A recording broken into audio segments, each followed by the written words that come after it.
لا إله إلا الله محمد رسول الله. أنت الرحمن يا الله، أنت الرحيم يا الله، أنت السلام يا الله، أنت العزيز يا الله، أنت القدوس يا الله، أنت الجبار يا الله، أنت الغفور يا الله، أنت الغفار يا الله، أنت العليم يا الله، أنت القهار يا الله، أنت المعطي يا الله، أنت الوهاب يا الله، أنت الشاكر يا الله، أنت الحميد يا الله، أنت الواحد يا الله، أنت الجميل يا الله. لا إله إلا الله محمد رسول الله. نحمده ونصلي على رسوله الكريم. أما بعد، فأعوذ بالله من الشيطان الرجيم. بسم الله الرحمن الرحيم. رب اشرح لي صدري ويسر لي أمري واحلل عقدة من لساني يفقهوا قولي. انشاءاللہ اللہ سبحانہ وتعالیٰ کے نام المصور پہ بات کریں گے.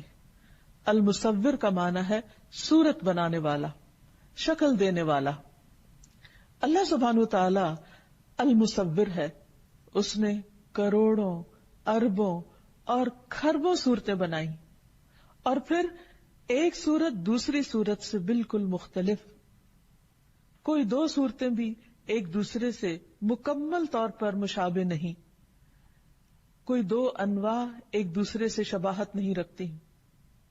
پھر اسی طرح ہر صورت کی اپنی ایک خاص سیرت بھی ہے. صرف ایسا نہیں کہ ظاہری شکل فرق ہے، بلکہ ہر ایک کا مزاج اور اس کے اندر کی باطنی صورت بھی مختلف ہے. تو اللہ سبحانہ وتعالیٰ نے ہر چیز کی ایک معلوم شکل مقرر کی، اور ہر شکل کو دوسری شکل سے ممتاز اور انوکھا بنایا، جدا بنایا، تاکہ ایک دوسرے کو پہچانا جا سکے. مختلف چیزوں کی صورتیں اور شکلیں مختلف ہونے میں کیا حکمت تھی؟ اس کی وجہ یہ ہے جو ہماری سمجھ میں آتی ہے کہ اللہ سبحانہ وتعالیٰ نے ہر چیز کو ایک جداگانہ تشخص دیا، ہر چیز کو ایک خاص مقصد کے لیے پیدا کیا. اس کی ایک خاص ضرورت تھی، اور اس ضرورت کو پورا کرنے کے لیے اس کو جو خصوصیات عطا کی، اس کے مطابق ہی اس کی ظاہری شکل بھی بنائی. اور وہ بہت ہی بہترین اور بہت ہی حکمت کے تقاضے کے تحت ہے.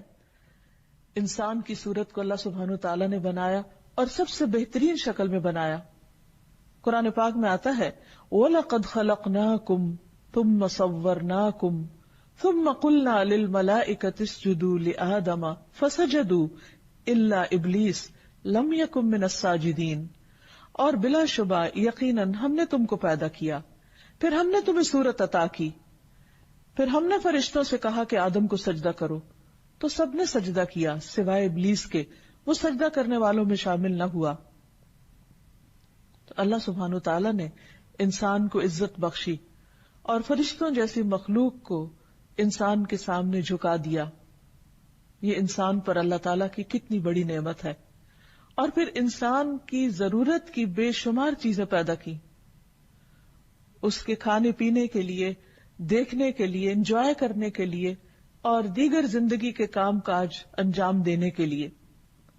مثلا قرآن مجید میں کھانے کی مختلف چیزوں کے بارے میں، اور خصوصاً پھلوں کی مختلف انواع و اقسام کے بارے میں اللہ تعالیٰ فرماتے ہیں هُوَ الَّذِي أَنزَلَ مِنَ السَّمَاءِ مَاءً فَأَخْرَجْنَا بِهِ نَبَاتَ كُلِّ شَيْءٍ فَأَخْرَجْنَا مِنْهُ خَضِرًا نُخْرِجُ مِنْهُ حَبًّا مُتَرَاكِبًا وَمِنَ النَّخْلِ مِنْ طَلْعِهَا قِنْوَانٌ دَانِيَةٌ وَجَنَّاتٍ مِنْ أَعْنَابٍ وَالزَّيْتُونَ وَالرُّمَّانَ مُشْتَبِهًا وَغَيْرَ مُتَشَابِهٍ انظُرُوا إِلَى ثَمَرِهِ إِذَا أَثْمَرَ وَيَنْعِهِ إِنَّ فِي ذَلِكُمْ لَآيَاتٍ لِقَوْمٍ يُؤْمِنُونَ.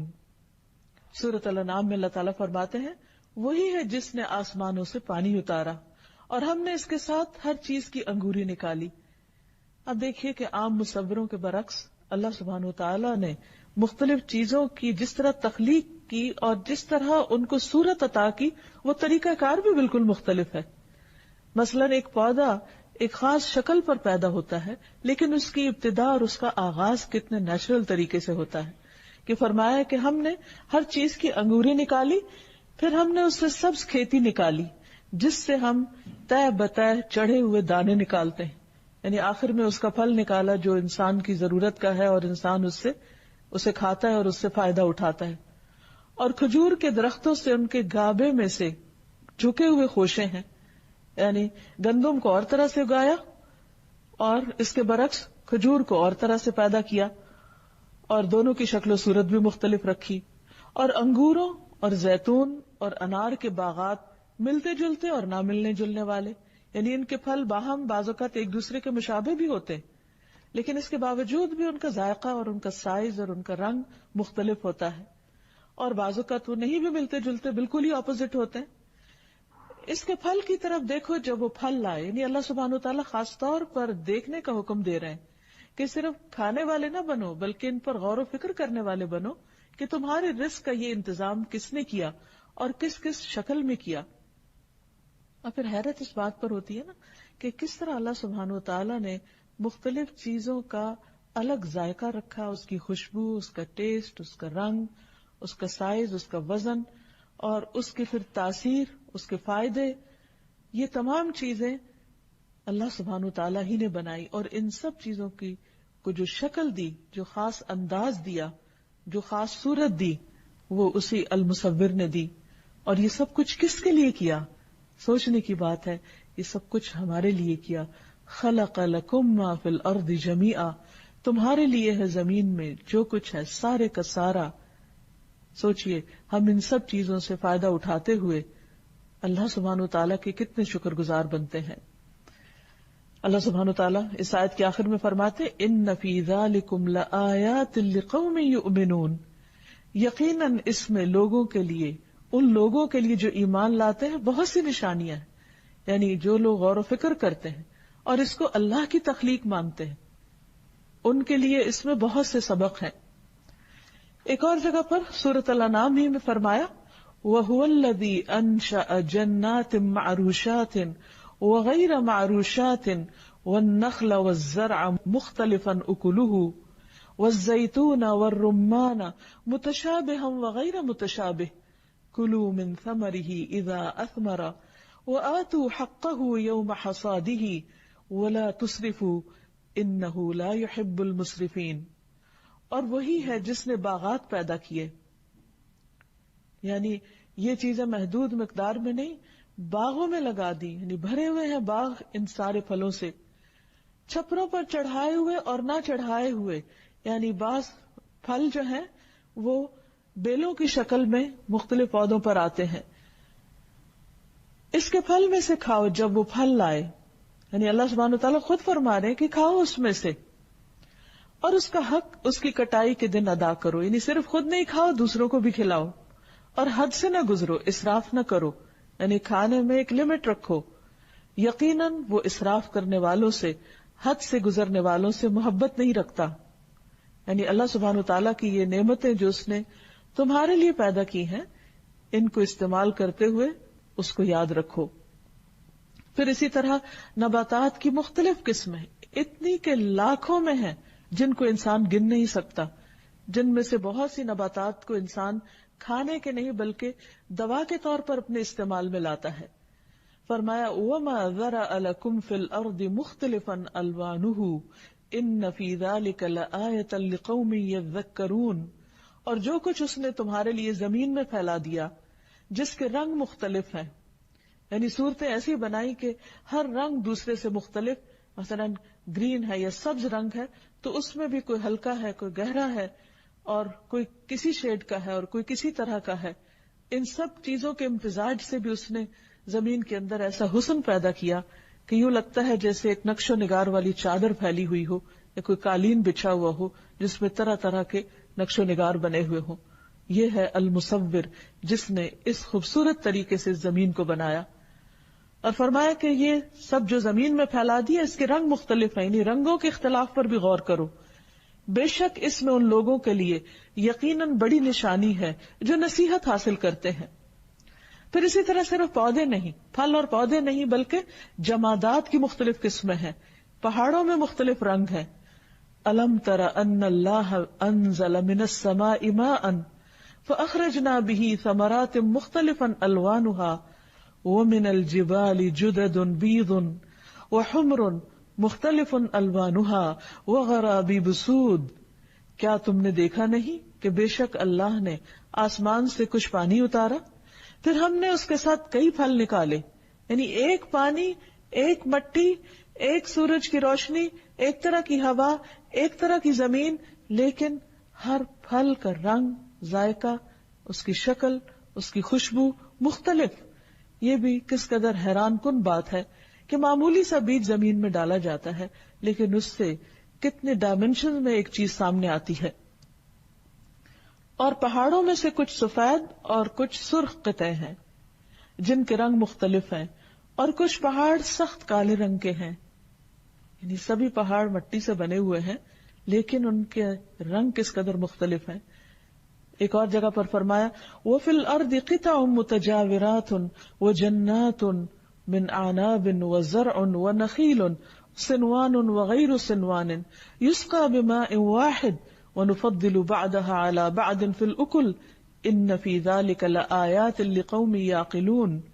اور زمین میں ایک دوسرے سے ملے ہوئے مختلف ٹکڑے ہیں، یعنی زمین کی مٹی کے رنگ بھی مختلف ہیں، اور انگوروں کے باغ اور کھیتی اور کھجور کے درخت کئی تنوں والے اور ایک تنے والے. یعنی بعض اوقات ایک جگہ سے ایک تنے کا درخت نکلتا اور بعض اوقات اسی جگہ سے ایک نہیں 2 3 تک بھی، جنہیں ایک ہی پانی سے سیراب کیا جاتا ہے. یعنی حیرت کی بات ہے، غذا ایک ہی، فضا ایک، لیکن شکلیں مختلف. اور ان میں سے بعض کو ہم پھل میں بعض پر فوقیت دیتے ہیں. یعنی ایک ہی درخت کا پھل ہوتا ہے، ایک کا ذائقہ اچھا اور دوسرے کا اس سے کم. بلا شبہ اس میں لوگوں کے لیے یقیناً بہت سی نشانیاں ہیں جو سمجھتے ہیں. پھر اسی طرح حیوانات کی شکلیں اور رنگ مختلف. فرمایا واللہ خلق کل دابۃ من ماء فمنهم من يمشي على بطنه ومنهم من يمشي على رجلين ومنهم من يمشي على 4 يخلق الله ما يشاء ان اللہ على كل شيء قدیر. اور اللہ نے ہر چلنے والا جاندار ایک قسم کے پانی سے پیدا کیا. یعنی سب کی اصل ایک ہے لیکن شکلیں مختلف. پھر ان میں سے کوئی وہ ہے جو اپنے پیٹ پہ چلتا ہے، یعنی رینگ کے چلتے ہیں جیسے سانپ وغیرہ، اور ان میں سے کوئی وہ ہے جو 2 پاؤں پہ چلتا ہے، اور ان میں سے کوئی وہ ہے جو 4 پہ چلتا ہے. اللہ پیدا کرتا ہے جو چاہتا ہے. یقیناً اللہ ہر چیز پر خوب قادر ہے. اسی طرح اللہ سبحانہ وتعالی نے انسانوں کے رنگ، اخلاق، طبیعتیں اور مزاج بھی مختلف بنائے. رسول اللہ صلی اللہ علیہ وسلم نے فرمایا اللہ تعالیٰ نے آدم کو ایک مٹھی مٹی سے پیدا کیا جسے ساری زمین سے جمع فرمایا، یعنی ہر جگہ سے لی وہ مٹی. بس بنی آدم زمین کی مٹی کے لحاظ سے ہیں. ان میں سے کوئی سرخ ہے اور کوئی سفید، کوئی سیاہ ہے اور کوئی درمیانہ، کوئی نرم خو ہے تو کوئی سخت طبیعت، اور کوئی بری طبیعت کا مالک ہے تو کوئی اچھی طبیعت کا مالک. لیکن اللہ سبحانہ تعالیٰ نے انسان کو باقی تمام مخلوق سے افضل بنایا، احسن تقویم، بہترین شکل اور بہترین حالت پر بنایا. سورۃ غافر میں اللہ تعالیٰ فرماتے ہیں اللہ الذی جعل لکم الارض قرارا والسماء بناء وصورکم فاحسن صورکم. اللہ وہ ہے جس نے تمہارے لیے زمین کو رہنے کی جگہ اور آسمان کو چھت بنایا اور تمہاری صورت بنائی تو تمہاری صورتیں اچھی بنائی. یعنی آپ دیکھیے کہ اگر کسی بھی انسان کو اپنی شکل و صورت پر کوئی اعتراض ہو تو وہ کسی بھی جانور سے اپنے آپ کو کمپیئر کر کے دیکھ لے. مثلا چمپینزی ہے یا بندر ہے جو انسانوں سے نسبتاً قریب ہوتی ہیں جن کی شکلیں، تو انسان اپنی صورت پر الحمدللہ پکار اٹھے گا اور اللہ تعالیٰ کا شکر ادا کرے گا. اللہ سبحانہ تعالیٰ نے کتنے مناسب متناسب انداز میں سب کچھ بنایا. مثلا چہرے کے اوپر آپ دیکھیں کہ اگر 2 آنکھیں بنائی تو ان دونوں کا سائز کتنا مناسب رکھا. پھر اسی طرح کان اور ان کے درمیان کتنی ہم آہنگی پیدا کی، باہم کوآرڈینیشن بھی رکھی. پھر اسی طرح انسان کے ہونٹ، دانت، بال، ناخن، ہاتھ، پاؤں، انگلیاں، ایک ایک چیز اللہ سبحانہ تعالیٰ نے بہترین حالت میں پیدا کی. اللہ تعالیٰ فرماتے ہیں یا ایھا الانسان ما غرک بربک الکریم الذی خلقک فسواک فعدلک فی ای صورت ما شاء رکبک، اے انسان تجھے تیرے نہایت کرم والے رب کے متعلق کس چیز نے دھوکہ دیا ہے؟ جس نے تجھے پیدا کیا، پھر تجھے درست کیا، پھر تجھے برابر کیا، اور جس صورت میں بھی اس نے چاہا تجھے جوڑ دیا۔ اس سے ایک بات اور پتہ چلتی ہے کہ انسان کی اپنی شکل و صورت اس کی اپنی بنائی ہوئی نہیں، اور اس کا اپنا عمل دخل اس میں نہیں ہے۔ یہ اللہ سبحانہ وتعالیٰ کی تقسیم ہے کہ اس نے جس کو جس شکل میں چاہا ڈال کے دنیا میں بھیج دیا۔ اس لیے ہمیں کسی دوسرے کی شکل و صورت پر کوئی اعتراض بھی نہیں ہونا چاہیے، اور شکل و صورت اور رنگ کی بنا پر کسی کے ساتھ کوئی ڈسکریمنیشن بھی نہیں ہونی چاہیے، کوئی ریشزم نہیں ہونا چاہیے، کیونکہ اللہ نے جس کو چاہا کالا پیدا کیا، جس کو چاہا گورا پیدا کیا۔ انسانوں کے اپنے بس کی بات نہیں تھی کہ وہ کسی خاص رنگ یا نسل میں پیدا ہوتے، اور یہ بھی نہیں اللہ تعالیٰ نے رکھا کہ کسی ایک رنگ کو دوسرے پر کوئی فوقیت دی ہو۔ اللہ سبحانہ وتعالیٰ کے ہاں کسی کی بھی زیادہ عزت اس کے تقوی کی وجہ سے کہ اس کے دل میں خدا کا خوف کتنا ہے۔ پھر آپ دیکھیے کہ جس رب نے یہ سب کچھ بنایا ہے اس کا شکر ادا کرنے کی ضرورت ہے، ورنہ وہ رب چاہے تو ان چہروں کو بگاڑ بھی سکتا ہے۔ اور ماضی میں ایسا ہوا جس کا ذکر قرآن مجید میں ملتا ہے کہ بعض قومیں ایسی تھیں جنہوں نے اللہ سبحانہ وتعالیٰ کے احکامات کو نہیں مانا، تو اللہ تعالیٰ نے ان کی صورتوں کو مسخ کر دیا۔ سورۃ الاعراف میں اللہ تعالیٰ فرماتے ہیں فَلَمَّا عَتَوْا عَمَّا نُهُوا عَنْهُ قُلْنَا لَهُمْ كُونُوا قِرَدَةً خَاسِئِينَ، پھر جب وہ اس بات میں حد سے بڑھ گئے، یعنی اللہ کی خوب نافرمانیاں کرنے لگے اور وہ کرنے لگے جس سے انہیں منع کیا گیا تھا، تو ہم نے ان سے کہا کہ بندر بن جاؤ، ذلیل، دھتکارے ہوئے۔ اور یہ انسان کے لیے عبرت کا مقام ہے۔ پھر اسی طرح حرام کاموں کے مرتکب کی شکل مسخ کرنے کا بھی آتا ہے۔ پھر نماز میں امام سے پہل کرنے والے کی شکل کے بگڑنے کے بارے میں ایک حدیث آتی ہے، نبی صلی اللہ علیہ وسلم نے فرمایا کیا تم میں وہ شخص جو رکوع یا سجدے میں امام سے پہلے سر اٹھا لیتا ہے اس بات سے نہیں ڈرتا کہ کہیں اللہ اس کا سر گدھے کی سر کی طرح نہ بنا دے، یا اس کی صورت کو گدھے کی صورت بنا دے؟ یعنی ایسے انسان کے اندر عقل نہیں، وہ گدھے جیسا کام کرتا ہے، تو کہیں ایسا نہ ہو کہ اس کی ظاہری صورت جو ہے وہ بھی ویسی ہو جائے۔ پھر اسی طرح قیامت کے دن بھی اللہ سبحانہ وتعالی کئی لوگوں کی شکلیں بدل ڈالے گا، جیسے ابراہیم علیہ السلام کے والد کے بارے میں آتا ہے، کیونکہ انہوں نے دعا کی تھی کہ اللہ اس معاملے میں مجھے رسوا نہ کرنا، تو ان کے والد کی اصل شکل بدل دی جائے گی اور بجو کی شکل میں ان کو جہنم میں پھینکا جائے گا۔ اب یہ ہے کہ جب انسان کو اللہ سبحانہ وتعالی کے المصور ہونے پر ایمان ہو جائے، اس کی معرفت ہو جائے، اور جس چیز کی طرف بھی دیکھے، خواہ وہ انسان ہو یا حیوان ہو یا پھول ہو یا پتا ہو یا کوئی تتلی ہو یا پرندہ ہو یا کوئی جانور ہو، کسی بھی چیز کی طرف جب دیکھے تو ہونا یہ چاہیے کہ اسے دیکھ کر اسے اللہ کی یاد آئے، اللہ کی پہچان آئے، اور اس کی قدرت اور اس کی نشانیوں کا اس کے دل میں گہرا احساس ہو، اور پھر اس نام کے ساتھ اس کو پکارے اور اس کا شکر ادا کرے۔ رسول اللہ صلی اللہ علیہ وسلم جب سجدہ کرتے تو یہ دعا فرماتے، اللہم لک سجدت وبک آمنت ولک اسلمت، سجد وجہی للذی خلقہ وصورہ وشق سمعہ وبصرہ تبارک اللہ احسن الخالقین۔ اے اللہ، میں نے تیرے لیے سجدہ کیا، تجھی پر ایمان لایا، میں تیرا فرما بردار ہوں، میرا چہرہ اس ذات کو سجدہ کر رہا ہے جس نے اسے پیدا کیا اور اس کی صورت بنائی۔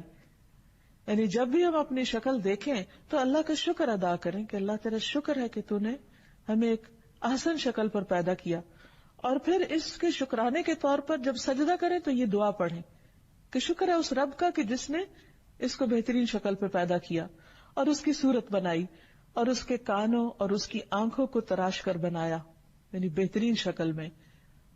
برکتوں والا ہے اللہ اور سب سے اچھا پیدا کرنے والا۔ اسی طرح ہمیں پورے اخلاص کے ساتھ اللہ سبحانہ وتعالی کی طرف اپنے چہرے کو متوجہ کرنا چاہیے، نماز کی حالت میں خصوصاً۔ رسول اللہ صلی اللہ علیہ وسلم جب نماز کے لیے کھڑے ہوتے تو یوں فرماتے، وجہت وجہی للذی فطر السماوات والارض حنیفا وما انا من المشرکین۔ ان صلاتی ونسکی ومحیای ومماتی للہ رب العالمین لا شریک لہ وبذلک امرت وانا اول المسلمین. میں اپنا رخ اس ذات کی طرف کرتا ہوں، یہ چہرہ جو اللہ نے مجھے دیا میں اسی کی طرف کرتا ہوں جس نے مجھے سب عطا کیا، جس نے آسمانوں اور زمین کو ٹھیک ٹھیک پیدا کیا، اور میں شریک کرنے والوں میں سے نہیں ہوں، یعنی اللہ کے ساتھ کسی کو شریک نہیں ٹھہراتا. بے شک میری نماز اور میری قربانی، میرا جینا اور میرا مرنا سب اللہ رب العالمین کے لیے ہے جس کا کوئی شریک نہیں. مجھے اسی کا حکم دیا گیا اور میں فرما برداروں میں سے ہوں، یعنی اسی رب کا اطاعت گزار ہوں، فرما بردار ہوں. پھر اسی طرح یہ ہے کہ اللہ سبحانہ وتعالیٰ نے جو کچھ ہمیں عطا کیا جسم کی شکل میں، چہرے کی شکل میں اور مختلف طرح سے جو صورت بنائی، اس میں ہمیں اس کی عافیت کی دعا بھی کرنی چاہیے. عبد الرحمن بن ابو بکرہ کہتے ہیں انہوں نے اپنے والد سے کہا، ابا جان میں آپ کو سنتا ہوں کہ آپ ہر صبح یہ دعا پڑھتے ہیں، اللہم عافنی فی بدنی، اللہم عافنی فی سمعی، اللہم عافنی فی بصری، لا الہ الا انت. اے اللہ مجھے میرے بدن میں آرام دے، اے اللہ میرے کانوں کو سلامت رکھ، اے اللہ میری نظر کو درست رکھ، تیرے سوا کوئی عبادت کے لائق نہیں. یعنی ان نعمتوں کی قدر بھی کرنی چاہیے. جس بہترین شکل پہ اللہ سبحانہ وتعالیٰ نے ہمیں دیا ہے اس کو بگاڑنا نہیں چاہیے، اس پر زیادتی نہیں کرنا چاہیے، ان کو ابیوز نہیں کرنا چاہیے. تو وہ صبح اور شام یہ دعا 3 بار پڑھا کرتے تھے، اور وہ کہتے ہیں کہ میں نے رسول اللہ صلی اللہ علیہ وسلم کو یہ دعا پڑھتے ہوئے سنا ہے. تو اس سے پتہ چلتا ہے کہ ہمیں جو بھی نعمت ملی ہے جس بھی شکل میں اور خوبصورت اور بہترین شکل میں، خواہ وہ ہماری اپنی ذات کے اندر ہے یا بیرونی طور پر ہے، اس پر اللہ سبحانہ وتعالیٰ کا شکر ادا کرنا چاہیے اور اس کے ساتھ ساتھ اس کی عافیت کی دعا بھی کرتے رہنا چاہیے. پھر جب بندے کو اسلام کا احساس ہو جائے، معرفت ہو جائے، تو پھر اپنا مقام بھی پہچانے کہ اسے کیا کرنا ہے.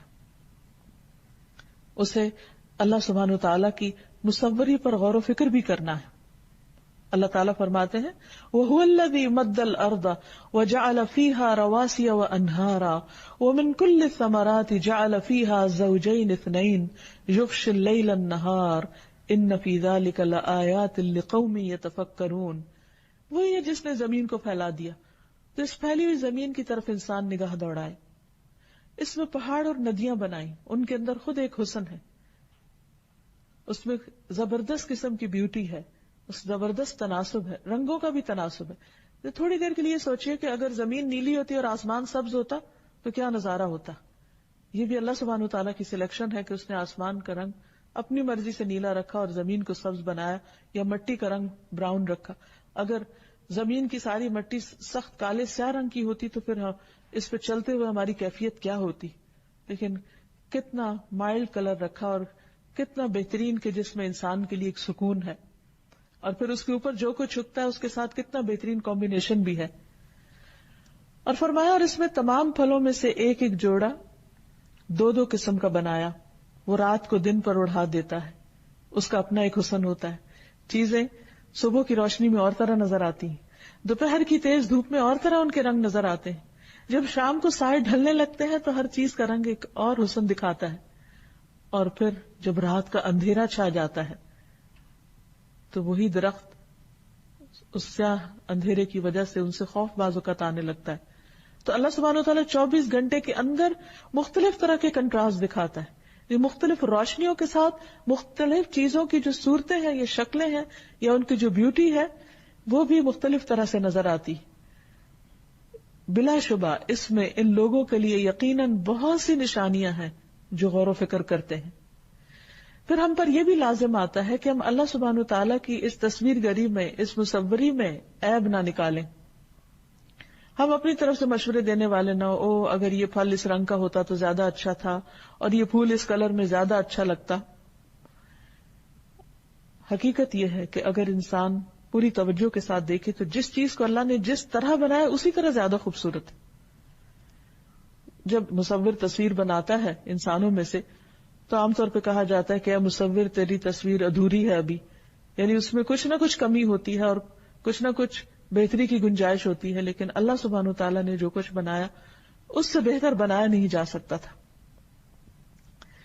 اسی طرح بندوں کی شکل و صورت پر بھی انہیں تانا نہیں دینا چاہیے، ان کا مذاق نہیں اڑانا چاہیے، ان پر ہنسنا نہیں چاہیے، ان کو بلی نہیں کرنا چاہیے، کیونکہ یہ ان کے اپنے ہاتھ کی بنائی ہوئی نہیں ہے، یہ اللہ سبحانہ وتعالیٰ کی دین ہے. حضرت عائشہ کہتی ہے کہ میں نے نبی صلی اللہ علیہ وسلم سے کہا کہ آپ کو صفیہ میں یہی کافی ہے، یعنی اپنی دوسری جو سوکن تھی ان کے بارے میں انہوں نے کچھ لفظ بولا کہ وہ ایسے اور ایسے ہیں، مراد ان کی یہ تھی کہ ان کا قد چھوٹا ہے. تو آپ صلی اللہ علیہ وسلم ناراض ہوئے. آپ نے فرمایا تم نے ایک ایسا کلمہ کہا ہے کہ اگر سمندر میں ڈال دیا جائے تو وہ بھی کڑوا ہو جائے. یعنی اللہ تعالیٰ کو یہ بات سخت ناپسند ہے کہ کوئی انسان کسی دوسرے انسان کی شکل و صورت میں کوئی عیب نکالے یا کوئی خامی تلاش کرے. یہ کام شیطانی کام ہے. آپ دیکھیے کہ اللہ سبحانہ تعالیٰ نے جب ان آدم علیہ السلام کی صورت بنائی، ان کا ڈھانچہ تیار کیا، تو اس کو جب تک چاہا جنت میں چھوڑ دیا، ابھی روح نہیں ڈالی تھی، صرف اس کا ایک سانچہ بنا تھا. تو اب یہ ہے کہ ابلیس نے دیکھا کہ یہاں ایک نئی چیز بنی ہوئی، تو وہ چاروں طرف سے اسے گھوم گھوم کے دیکھتا رہا، ہر طرف سے. اچھا یہ کیا بنا ہے، یہ کان ہے، یہ آنکھیں ہیں، یہ فلاں ہے فلاں ہے. لیکن جب اس نے دیکھا کہ اس کے اندر کا خول خالی ہے، یعنی یہ بھی چونکہ صرف وہ مٹی کی صورت میں ایک ڈھانچہ تھا، تو جو پیٹ کا جوف ہے وہ خالی تھا، اس میں کوئی چیز نہیں تھی. تو کہنے لگا کہ اللہ نے ایک ایسی مخلوق بنائی ہے جو اپنے اوپر قابو نہ رکھ سکے گی، اس کا اندر کنٹرول نہیں ہوگا، اپنا نفس اس کے کنٹرول میں نہیں ہوگا. یعنی بجائے اس کے کہ اللہ سبحانہ وتعالیٰ کی اس صورت گری اور اس احسن تقویم جو انسان کی شکل میں بہترین چیز اللہ نے بنائی، اسے دیکھ کر سبحان اللہ کہتا یا ماشاء اللہ کہتا، یہ نہیں کہا بلکہ انسان کی کمزوری کو پکڑا کہ اچھا یہاں کچھ نہیں ہے، یہاں کمی ہے. اچھا ہم عام طور پر کیا کرتے ہیں جب کوئی بچہ پیدا ہوتا ہے تو نئے پیدا ہونے والے بچے کو عام طور پر جب لوگ اٹھاتے ہیں تو اللہ کا شکر کم ادا کرتے ہیں. یہ نہیں کہتے کہ تبارک اللہ احسن الخالقین، جیسے اللہ تعالیٰ نے خود فرمایا سب کچھ بنانے کے بعد کہ مختلف سٹیجز کا جہاں ذکر آتا ہے قرآن مجید میں، اس کے بعد اللہ تعالیٰ کی شان بیان کی گئی ہے. ہم اس وقت اللہ کی شان کم بیان کرتے ہیں. ہم عموماً شکل و صورت پہ تبصرہ شروع کر دیتے ہیں، ناک موٹا ہے، کان چھوٹے ہیں، رنگ کالا ہے، فلاں چیز ہے. یہ تو ایک مومن کی شان نہیں ہو سکتی. اللہ سبحانہ وتعالیٰ جس کو جو جیسا بچہ بھی دے، حتیٰ کہ اگر اس کے اعضاء پورے صحیح سلامت نہ ہو تو بھی انسان اللہ کا شکر ادا کرے کہ یہ اللہ کا فیصلہ ہے، یہ اللہ کی تخلیق ہے، میں کون ہوں اس میں نقص نکالنے والی. ہمیں یہ زیبا نہیں دیتا جو المصور کو پہچانتا ہے اور جو اس بات کو مانتا ہے کہ اللہ سبحانہ وتعالیٰ نے جیسا چاہا بنایا. هو الذی یصورکم فی الارحام کیف یشاء، وہی ہے جو ماں کے رحم میں، ماں کے پیٹ میں تمہاری صورتیں بناتا ہے جیسے وہ چاہتا ہے، اس میں کسی کا کوئی اختیار اور دخل نہیں. تو اس لیے جو کچھ سامنے آئے اس کو خوشی سے قبول کریں اور اللہ کی تعریف بیان کریں کہ یہ میرے رب نے بنایا. دوسری طرف ایک اور چیز جس کا خیال رکھنا ضروری ہے وہ یہ کہ اللہ سبحانہ وتعالیٰ نے اپنی اس صفت میں کسی اور کو شریک نہیں کیا، لہذا اس نے جاندار چیزوں کی تصویر بنانے سے منع کیا. یعنی ہیومن بینگز کی تصویریں یا جانوروں کی جس کے اندر بھی روح ہے اس کی تصویر نہ بنائی جائے یا مکمل شکل میں ہو بہو نہ بنائی جائے. رسول اللہ صلی اللہ علیہ وسلم نے فرمایا جو کوئی تصویر بنائے گا اسے مکلف کیا جائے گا، یعنی اسے اس بات کو کہا جائے گا کہ وہ اس میں روح بھی ڈالے جو وہ نہیں کر سکے گا. حقیقت یہ ہے کہ انسان تو ایک مکھی بنانے پر بھی قادر نہیں ہے. اللہ تعالیٰ فرماتے ہیں یا ایھا الناس، اے لوگو، ضرب مثل، ایک مثال بیان کی جا رہی ہے، فاستمعوا لہ، اسے غور سے سنو.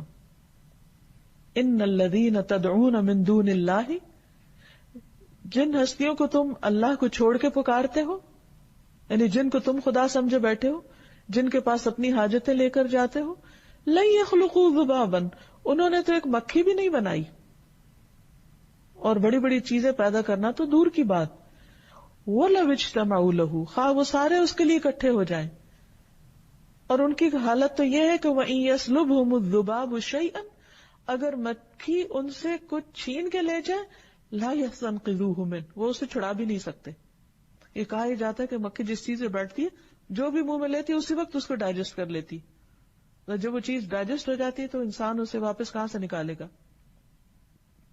ضعف الطالب والمطلوب وما قدر اللہ حق قدرہ ان اللہ لقوی عزیز. کمزور ہے مانگنے والا اور وہ بھی جس سے مانگا گیا، انہوں نے اللہ کی قدر نہیں کی جو اس کی قدر کا حق ہے. بے شک اللہ بہت قوت والا، سب پر غالب ہے. پھر اسی طرح اس چیز سے منع کیوں کیا گیا ہے کہ انسان کسی جاندار کی تصویر نہ بنائے؟ کیونکہ یہ اللہ سبحانہ و تعالی کی تصویر گری کی مشابہت اختیار کرنا ہے. حضرت عائشہ کہتی ہیں کہ ایک مرتبہ میں نے اپنے گھر کے دروازے پہ ایک پردہ لٹکا دیا جس پر کچھ تصویریں بنی ہوئی تھی. نبی صلی اللہ علیہ وسلم میرے ہاں تشریف لائے تو اسے دیکھ کر آپ نے اپنے ہاتھ سے اس پردے کے ٹکڑے کر دیے. پھر فرمایا، اللہ کے نزدیک قیامت کے دن سب سے زیادہ سخت عذاب ان لوگوں کو ہوگا جو اللہ تعالیٰ کی تخلیق میں مشابہت اختیار کرتے ہیں. یعنی اس چیز سے منع کیا گیا ہے، خصوصاً وہ تصاویر اور وہ مجسمے جو عبادت کی غرض سے بنائے گئے ہوں. ابن عباس کہتے ہیں کہ نبی صلی اللہ علیہ وسلم بیت اللہ میں داخل ہوئے تو اس میں ابراہیم علیہ السلام اور مریم علیہ السلام کی تصویریں تھیں، یعنی باقاعدہ پینٹنگز تھیں.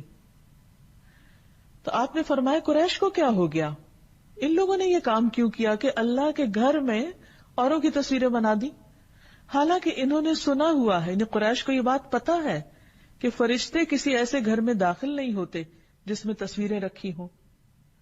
یہ ابراہیم علیہ السلام کی تصویر ہے اور وہ بھی پانسا پھینکتے ہوئے، یعنی ایک پیغمبر کو وہ کام کرتے ہوئے دکھایا جو اس نے زندگی بھر کبھی نہیں کیا.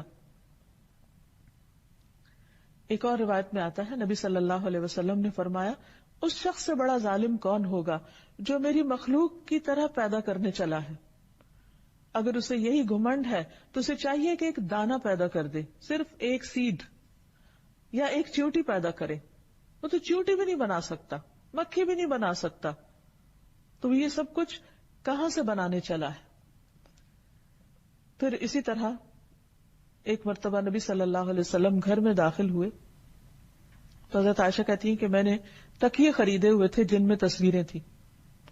تو رسول اللہ صلی اللہ علیہ وسلم دروازے پر ہی رک گئے اور اندر نہیں آئے. تو میں کراہت کو پہچان گئی. میں نے عرض کیا، یا رسول اللہ، میں اللہ اور رسول کی طرف توجہ کرتی ہوں، توبہ کرتی ہوں، آپ فرمائیں مجھ سے جو بھی گناہ سرزد ہوا ہے. تو آپ نے فرمایا یہ تکیے کیسے ہیں؟ عائشہ کہتی ہے کہ میں نے عرض کیا کہ میں نے یہ تکیے اس لیے خریدے کہ آپ ان پہ بیٹھیں اور ٹیک لگائیں. آپ نے فرمایا، تصویر والوں کو قیامت کے دن عذاب ہوگا اور کہا جائے گا تم نے جو کچھ یہ کیا ہے اسے زندہ کرو. پھر فرمایا، جس گھر میں تصویریں ہوتی ہیں وہاں رحمت کے فرشتے نہیں آتے.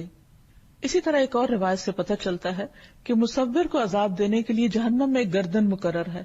رسول اللہ صلی اللہ علیہ وسلم نے فرمایا، قیامت کے دن جہنم سے ایک گردن برآمد ہوگی جس کی 2 آنکھیں ہوں گی جن سے وہ دیکھتی ہوگی، 2 کان ہوں گے جن سے وہ سنتی ہوگی، اور ایک زبان ہوگی جس سے وہ بولتی ہوگی. اور وہ کہے گی کہ مجھے 3 قسم کے لوگوں پر مسلط کیا گیا ہے، ہر سرکش ظالم پر، اللہ تعالیٰ کے ساتھ دوسروں کو معبود بنانے والوں پر، اور تصویر بنانے والوں پر. سوال یہ پیدا ہوتا ہے کہ تصویر کے بارے میں اتنے سخت احکامات کیوں ہیں؟ اس کی وجہ یہ ہے کہ اول دور میں شرک کا آغاز اسی سے ہوا. حضرت نوح علیہ السلام کے زمانے میں کچھ ایسے لوگ تھے جو بہت نیک تھے، جنہوں نے لوگوں کو اللہ سبحانہ و تعالیٰ کی طرف بلایا. جب وہ فوت ہوئے تو لوگوں نے کہا کہ چونکہ انہیں دیکھ کر ہمیں خدا یاد آتا تھا اور ان کے ذریعے ہمیں اللہ سبحانہ و تعالیٰ کی معرفت ملی، لہذا ان کے جانے کے بعد ہم ان کی تصویریں اپنے سامنے رکھتے ہیں تاکہ جب ہم ان کی تصویر کو دیکھیں تو ہمیں اللہ تعالیٰ یاد آئے. تو فرسٹ جنریشن نے ان کی تصویریں بنا لی.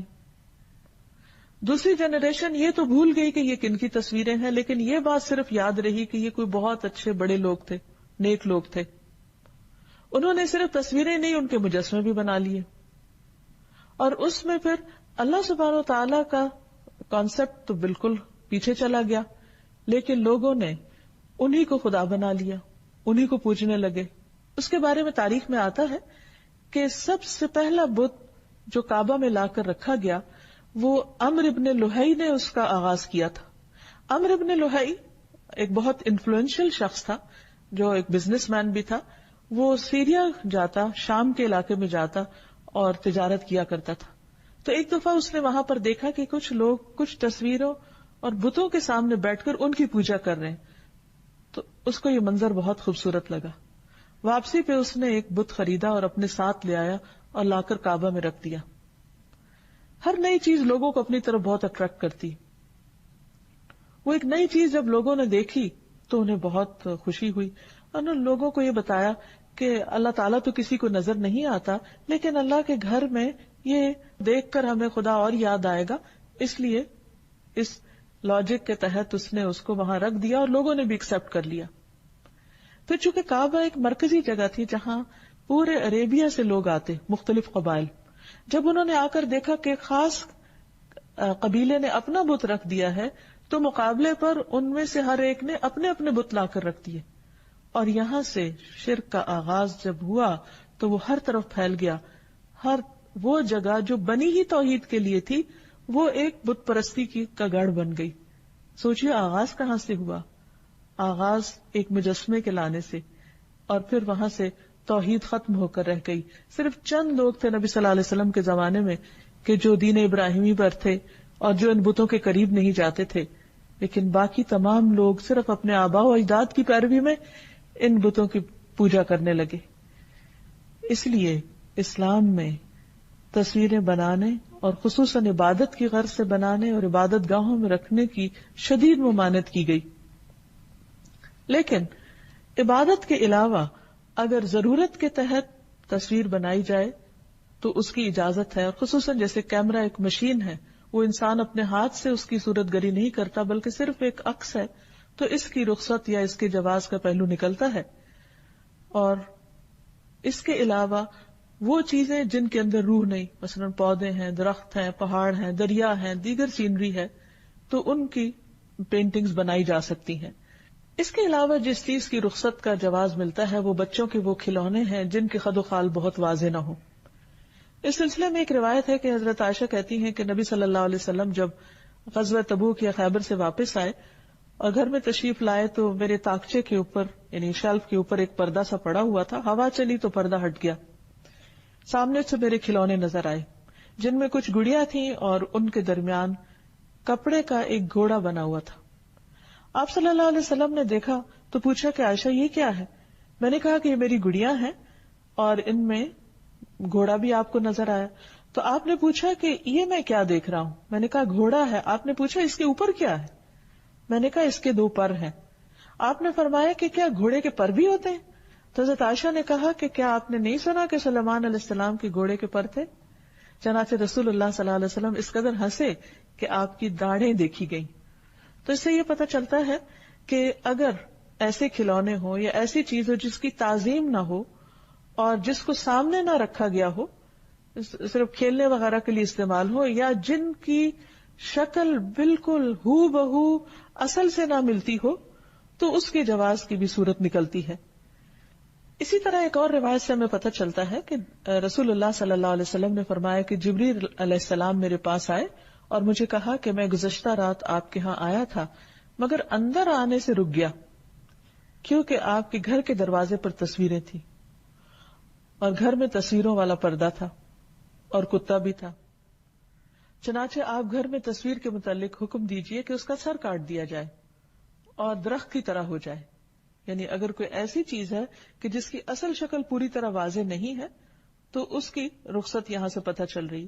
اور پردے کے بارے میں حکم فرمائے کہ اسے کاٹ کر تکیے بنا لیے جائیں جو پھینکے جائیں، پاؤں سے روندے جائیں، یعنی اس کی عزت اور تعظیم نہ ہو. اور کتے کے متعلق فرمائیے کہ اسے باہر نکال دیا جائے. چنانچہ رسول اللہ صلی اللہ علیہ وسلم نے ایسا ہی کیا. پھر اسی طرح حضرت علی رضی اللہ تعالیٰ عنہ نے فرمایا کہ نبی صلی اللہ علیہ وسلم نے مجھ سے فرمایا کہ تم جاؤ اور کسی تصویر کو مٹائے بغیر نہ چھوڑنا اور نہ کسی بلند قبر کو برابر کیے بغیر چھوڑنا. پھر اسی طرح نبی صلی اللہ علیہ وسلم نے جب مکہ فتح کیا تو کعبہ کو تمام بتوں اور تصویروں سے پاک کر دیا. جب ہم المصور کو پہچان لیں، اس کی معرفت حاصل کر لیں، تو ہمارے کرنے کے کاموں میں ایک کام یہ بھی ہے کہ ہم نہ صرف یہ کہ ظاہری شکل پر اللہ کا شکر ادا کریں بلکہ اپنی باطنی صورت اس کی طرف بھی توجہ دیں، اپنے دلوں کو خوبصورت بنائیں، اپنی سیرت کو اچھا بنائیں، کیونکہ اللہ سبحانہ و تعالیٰ کسی کی ظاہری شکل کو نہیں دیکھتے. حدیث میں آتا ہے کہ ان اللہ لا ينظر الى صورکم ولا الى اموالکم، اللہ تمہاری صورتیں اور مال نہیں دیکھتا، ولکن ينظر الى قلوبکم واعمالکم، لیکن اللہ تمہارے دلوں کو دیکھتا ہے اور تمہارے اعمال کو دیکھتا ہے.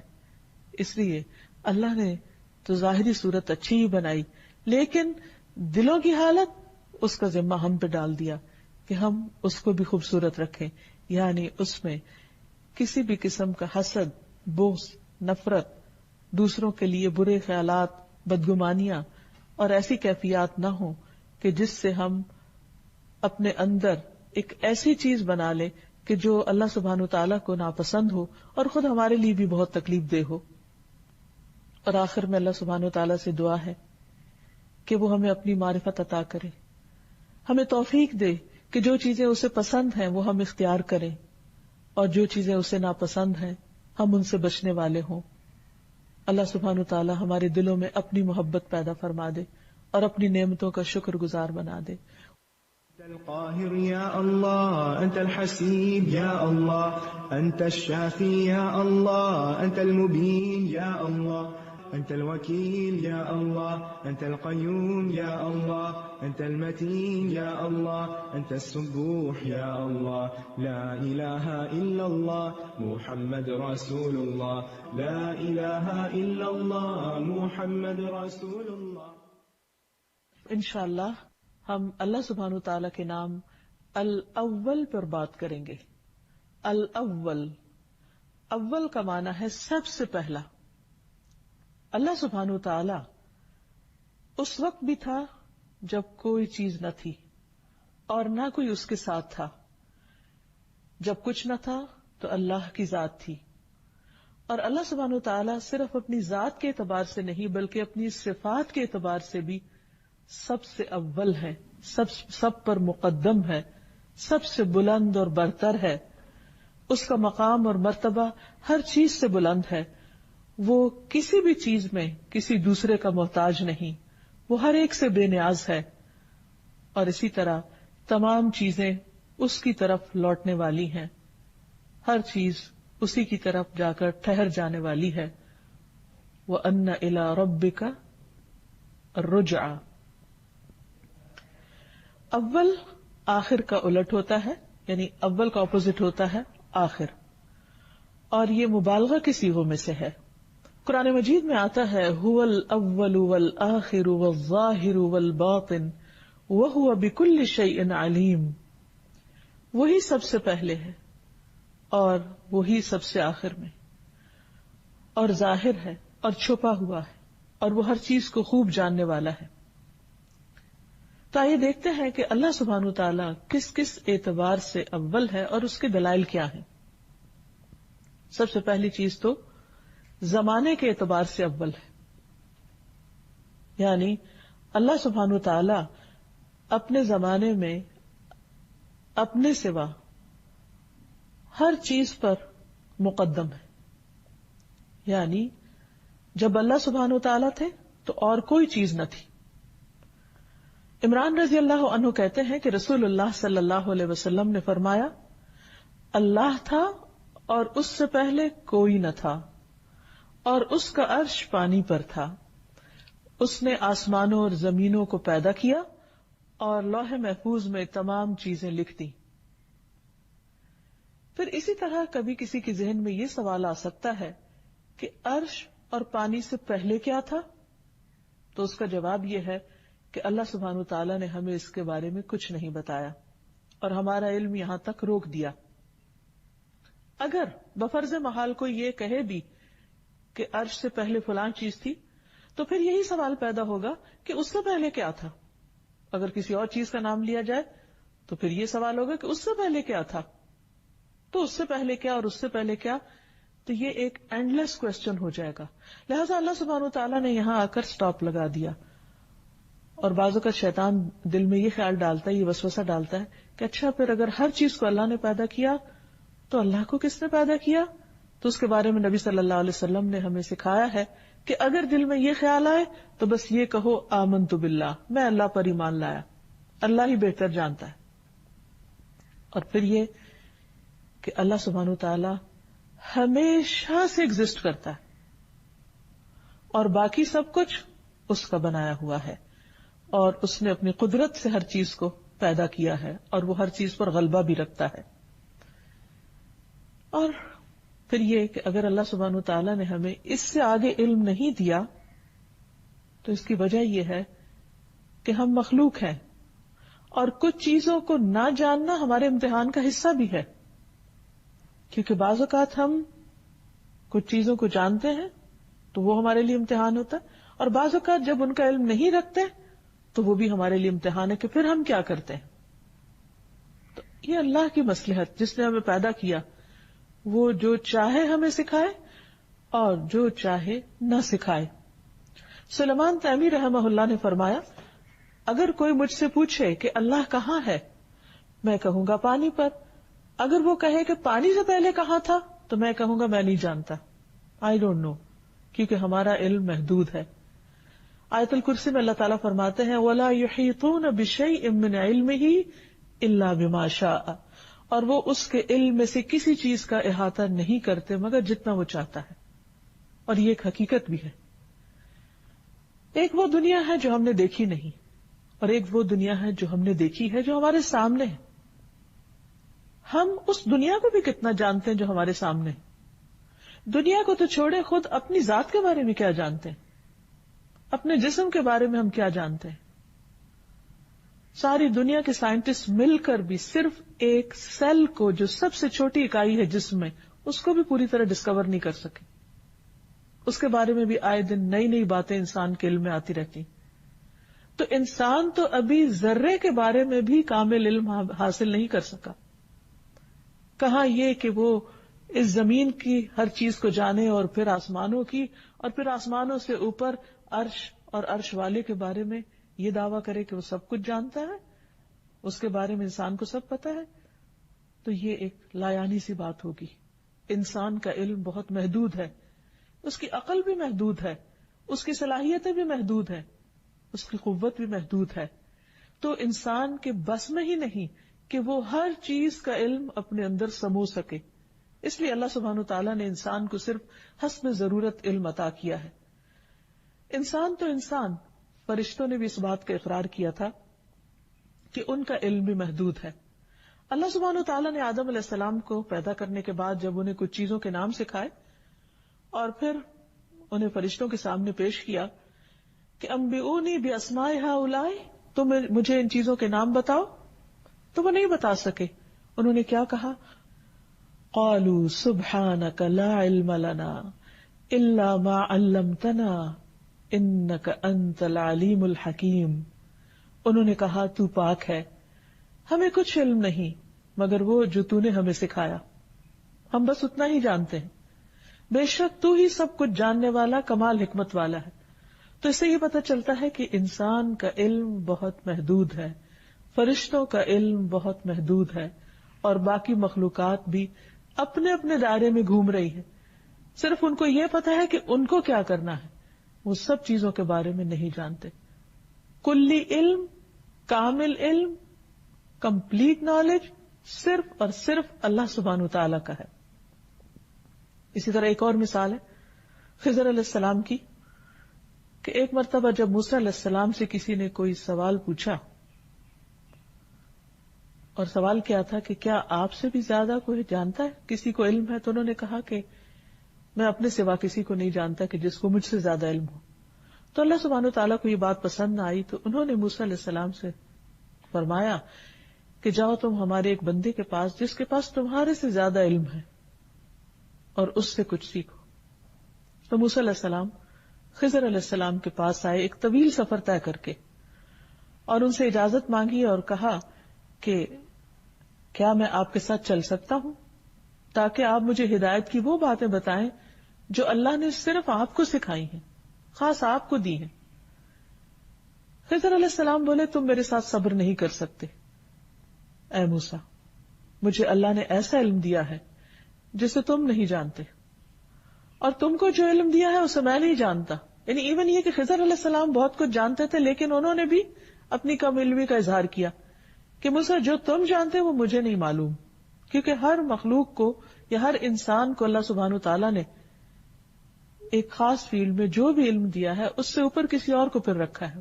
قرآن مجید میں آتا ہے وَفَوْقَ كُلِّ ذِي عِلْمٍ عَلِيمٍ، ہر علم والے کے اوپر ایک اور علم والا ہے۔ کوئی ایک شعبے کا علم جانتا ہے تو دوسرے سے بالکل لا علم ہے، کوئی دوسرے کے بارے میں معلومات رکھتا ہے تو پہلے کے بارے میں کچھ نہیں جانتا۔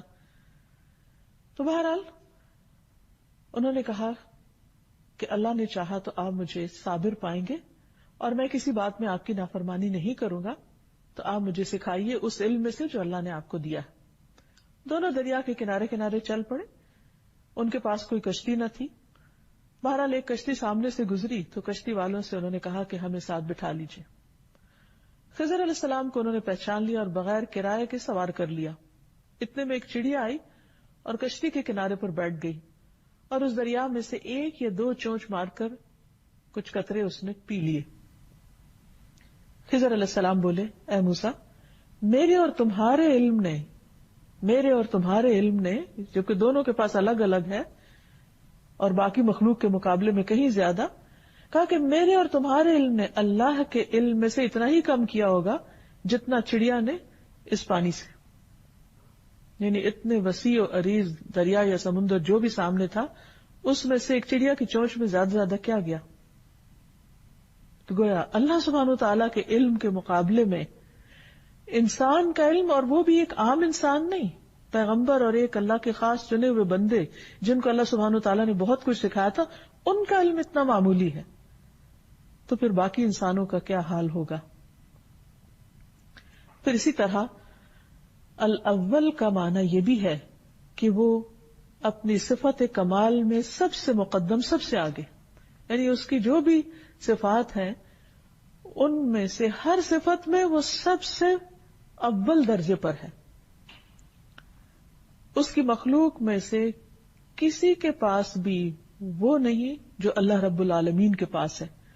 برابر ہونا تو دور کی بات، اس کے قریب بھی نہیں پہنچتا کوئی۔ وہ اپنی ذات میں، اپنی صفات میں، اپنے افعال میں، اپنے کاموں میں، اپنے ایکشن میں، اپنے علم میں، اپنی قدرت میں، ہر چیز میں مخلوق سے کہیں بالا و برتر ہے۔ پھر اسی طرح یہ کہ اللہ سبحانہ وتعالیٰ کے علاوہ اولیت کسی کو حاصل نہیں، حتیٰ کہ انبیاء علیہم السلام جو ہے وہ بھی اللہ سبحانہ وتعالیٰ کے مقام پر نہیں ہے۔ لیکن یہ بات بہت ہی تکلیف کی بات ہے کہ نبی صلی اللہ علیہ وسلم نے اس چیز کے بارے میں اپنی امت کو خبردار کیا، اپنی امت کو ڈرایا کہ میرے بارے میں غلو نہ کرنا، مجھے میرے مقام سے آگے نہیں بڑھانا، لیکن اس کے باوجود بعض اوقات امت میں اللہ سبحانہ وتعالیٰ کے مقابلے میں نبی صلی اللہ علیہ وسلم کے مقام کو زیادہ کر دیا جاتا ہے، حالانکہ اول مقدم سب سے برتر اللہ سبحانہ وتعالیٰ ہی کی ذات ہے۔ محمد الرسول اللہ صلی اللہ علیہ وسلم اللہ کے محبوب ہیں، اللہ کے چنے ہوئے ہیں۔ اللہ سبحانہ وتعالیٰ نے انہیں تمام مخلوقات پر فوقیت عطا کی ہے، تمام انسانوں پر فوقیت عطا کی ہے، لیکن وہ اپنے آپ کو کیا کہتے ہیں؟ عبداللہ و رسولہ۔ اور ہمیں بھی کس بات کا حکم دیا گیا ہے کہ ہم کس چیز کی گواہی دیں کہ محمد صلی اللہ علیہ وسلم کون ہے؟ وَأَشْهَدُ أَنَّ مُحَمَّدًا عَبْدُهُ وَرَسُولُهُ، میں گواہی دیتا ہوں کہ محمد صلی اللہ علیہ وسلم اس کے بندے اور اس کے رسول ہیں۔ اسی لیے تو آپ صلی اللہ علیہ وسلم سب سے زیادہ اللہ سبحانہ وتعالیٰ کے حضور کھڑے رہتے ہیں، اتنی دیر کہ آپ کے قدم مبارک سوج جاتے ہیں۔ طویل ترین رکوع کرتے ہیں، طویل ترین سجدے کرتے ہیں، اور ہر موقع پر دعائیں کرتے ہوئے اپنی بندگی اور عاجزی کا اظہار کرتے ہیں، کیونکہ اصل بلندی تو اللہ سبحانہ تعالیٰ ہی کو حاصل ہے۔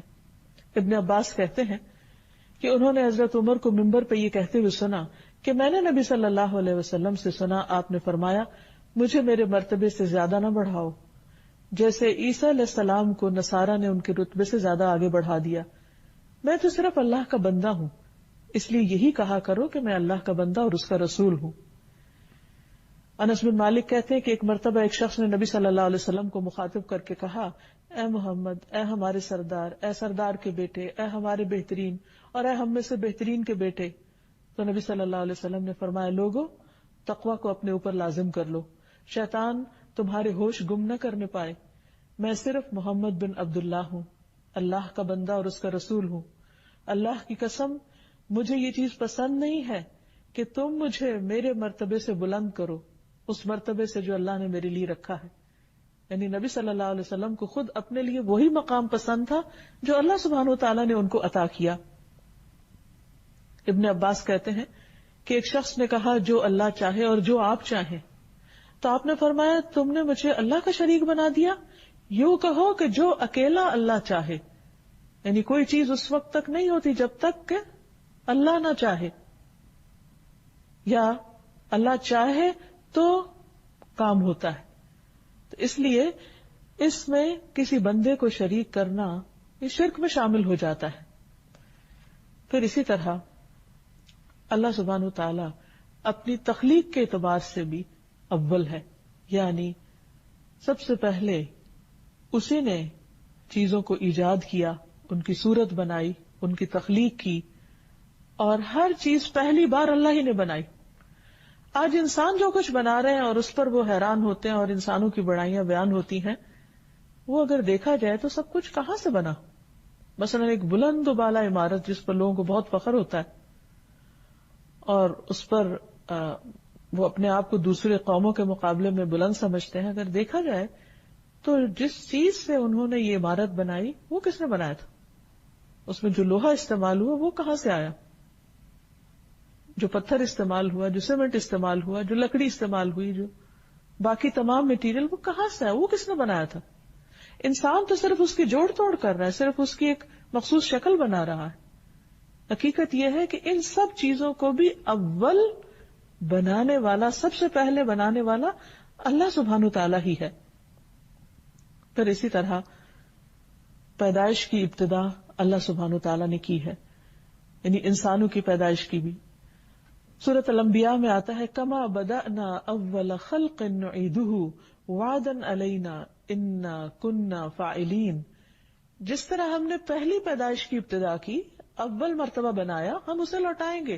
دوبارہ بنانا ہمارے لیے کچھ مشکل نہیں، یہ ہمارے ذمہ وعدہ ہے، یقیناً ہم ہمیشہ وعدہ پورا کرنے والے ہیں۔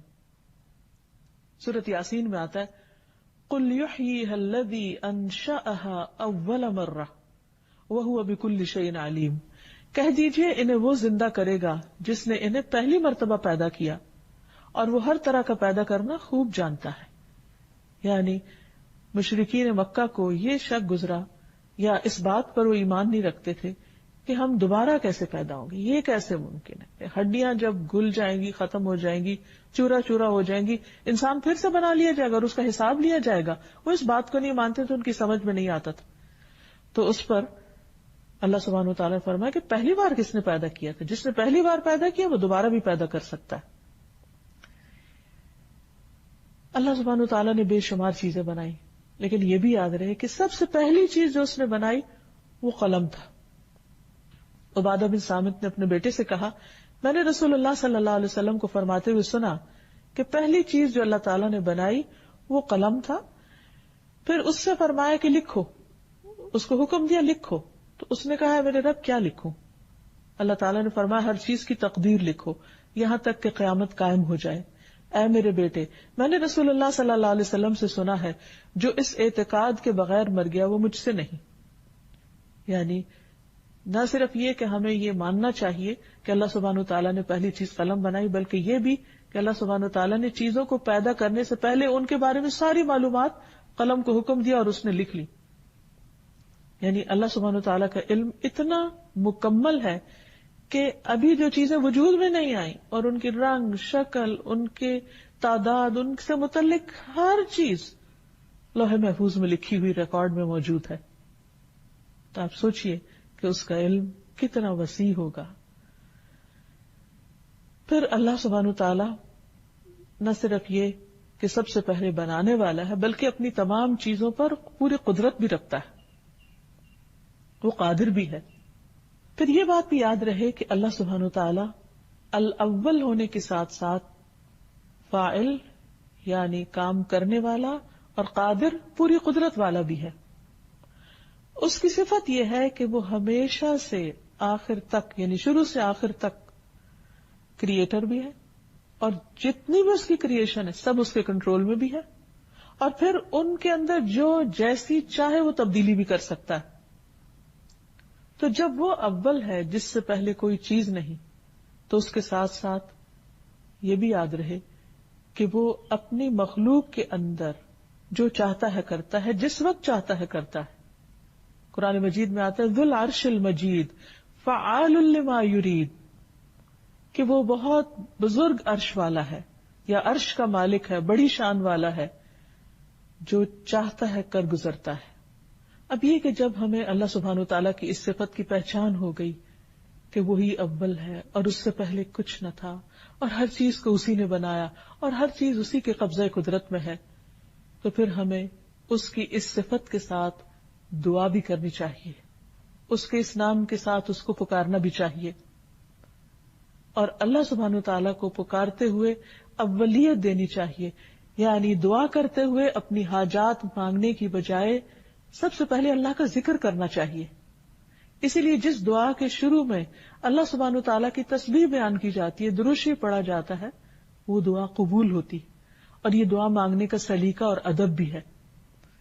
یعنی سب سے پہلے چھوٹتے ہی اپنی حاجت نہ رکھے انسان کہ اللہ یہ چاہیے، بلکہ سب سے پہلے اللہ سبحانہ وتعالیٰ کی تعریف کی جائے، اس کی پاکی بیان کی جائے، اس کا ذکر کیا جائے. اور یہاں تک کہ ہم دیکھتے ہیں کہ بعض دعاؤں میں صرف اللہ کی تعریف بیان کی گئی ہے، اس میں مانگا کچھ بھی نہیں گیا، لیکن اس کے باوجود اللہ چونکہ ہمارے دلوں کے حال بھی جانتا ہے، تو وہ ہمیں صرف اس تسبیح پر بن مانگے بھی عطا کر سکتا ہے. اسی لیے تکلیف اور دکھ کے موقع پر نبی صلی اللہ علیہ وسلم نے جو دعا سکھائی، اللہ اللہ ربی لا اشرک بہ شیئا، تو اس میں صرف اللہ سبحانہ تعالیٰ کی توحید کا بیان ہے کہ وہ شرک سے پاک ہے. لیکن ایسا کچھ مانگا نہیں گیا کہ اس تکلیف کو دور کر دے یا رب، یا اس پریشانی کو دور کر دے. تو اس سے یہ پتہ چلتا ہے کہ اللہ سبحانہ تعالیٰ کا ذکر ہر چیز سے پہلے ہونا چاہیے. اور ویسے بھی عام روزمرہ زندگی میں جب کہیں بھی کسی چیز کا ذکر کرنا ہو، مثلاً اللہ سبحانہ تعالیٰ کا ذکر کریں اور آپ کسی بندے کا ذکر کریں، اللہ تعالیٰ کا شکر ادا کریں اور بندے کا شکریہ ادا کریں، تو اس میں ہمیشہ اللہ سبحانہ تعالیٰ کو اولیت دیں. اسی طرح اگر مثلاً آپ ایک آیت کوٹ کر رہے ہیں اور پھر نبی صلی اللہ علیہ وسلم کی کوئی حدیث بیان کر رہے ہیں، تو پہلے آیت کوٹ کریں گے پھر حدیث بیان کریں گے. یعنی کسی بھی معاملے میں کہیں بھی پہلے اللہ کا ذکر ہوگا، سب پر مقدم، سب سے پہلے. پھر اسی طرح رات کو سوتے وقت اس نام سے اللہ کو پکار کر اپنی پریشانیاں اللہ کے سامنے رکھنی چاہیے. سہیل کہتے ہیں کہ ہم میں سے جب کوئی سونے کا ارادہ کرتا تو ابو صالح دائیں کروٹ پہ لیٹنے کو کہتے اور یہ دعا پڑھنے کا حکم دیتے، اور کہتے کہ یہ دعا نبی صلی اللہ علیہ وسلم کی بتائی ہوئی ہے. دعا ہے اللہم رب السماوات ورب الارض ورب العرش العظیم ربنا ورب كل شيء فالق الحب والنوى ومنزل التوراة والانجیل والفرقان اعوذ بك من شر كل شيء انت آخذ بناصيته اللهم انت الاول فليس قبلك شيء وانت الاخر فليس بعدك شيء وانت الظاهر فليس فوقك شيء وانت الباطن فليس دونك شيء اقض عنا الدين واغننا من الفقر. اے اللہ، اے آسمانوں اور زمینوں کے پروردگار، اے ہمارے رب، اے ہر چیز کے رب، اے دانے اور گٹلی کو چیرنے والے، اے تورات، انجیل اور قرآن کے نازل کرنے والے، میں تجھ سے ہر شر پہنچانے والی چیز کے شر سے پناہ مانگتا ہوں.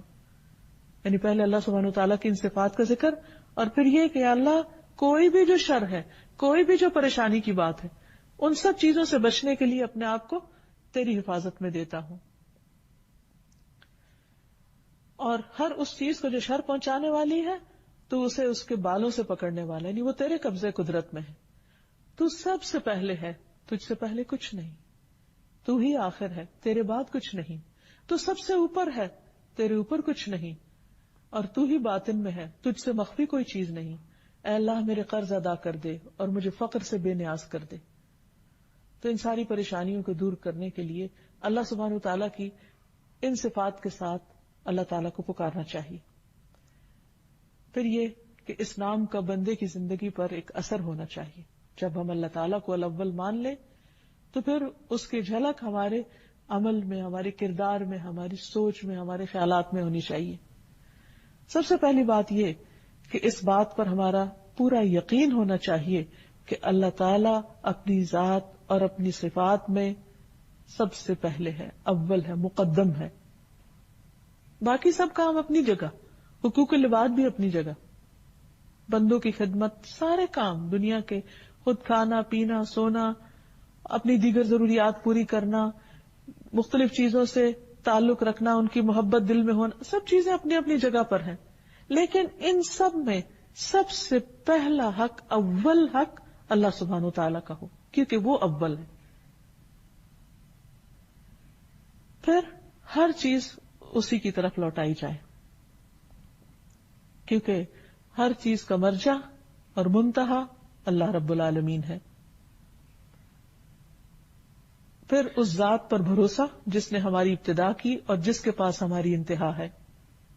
جیسے قرآن مجید میں آتا ہے وَهُوَ الَّذِي يَبْدَأُ الْخَلْقَ ثُمَّ يُعِيدُهُ وَهُوَ أَهْوَنُ عَلَيْهِ وَلَهُ الْمَثَلُ الْأَعْلَى فِي السَّمَاوَاتِ وَالْأَرْضِ وَهُوَ الْعَزِيزُ الْحَكِيمُ. وہی ہے جو خلق کو پہلی بار پیدا کرتا ہے، سب سے پہلے اسی نے بنایا، پھر دوبارہ بھی پیدا کرے گا، اور وہ اسے زیادہ آسان ہے. اور آسمانوں اور زمین میں سب سے اونچی شان اسی کی ہے، اور وہی سب پر غالب اور حکمت والا ہے.